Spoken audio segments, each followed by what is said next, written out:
Doctor ইউনূসের উনি যদি আত্মমর্যাদা সম্পন্ন ব্যক্তি হয়ে থাকেন, তাহলে ওনার বলা উচিত যে আমি অনেক চেষ্টা করেছিলাম, আমি পারলাম না, এবং এখন আমি এখান থেকে চলে যেতে চাই।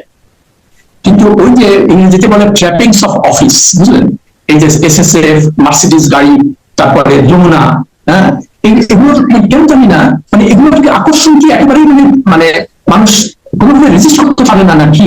আর এই জিনিসটা আমার বেশ বেশ কিছুদিন থেকে খালি মাথায় আসতেছে এটা, যে কেন এটা।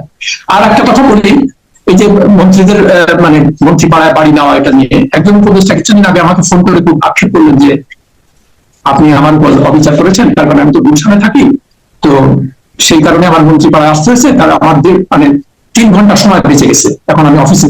তো আমি বলতে চাচ্ছিলাম, ওনাকে এর মধ্যে ফোনটা কেটে গেছিল, আমি বলতে চাচ্ছিলাম তাহলে সচিবালয়ে তো 15-20 হাজার লোক কাজ করে, তো প্রত্যেককে তাহলে সচিবালয়ের আশেপাশে থাকার ব্যবস্থা করে, প্রত্যেকের জন্য তাহলে যানজটের যে সময়টা সেটা করেন। আপনি আপনার নিজের জন্য করবেন, অন্যের জন্য করবেন না, আর মানে দেশ সেবা করবেন। আমার কাছে এগুলো খুব হাস্যকর এবং মানে কেমন যেন মনে হচ্ছে আর কি সবকিছু।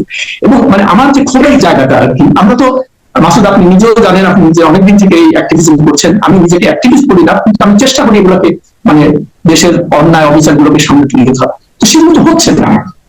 আপনি আইন শৃঙ্খলা রক্ষা করতে পারছেন না ঠিক মতো, আবার আমি সেদিন বিবিসির সঙ্গে খুব কনফিডেন্টলি বলতেছে যে সব ঠিক আছে, এটা ঠিক আগে সরকারগুলোর মতো, সরকার যখন থাকে তখন সব ঠিক আছে।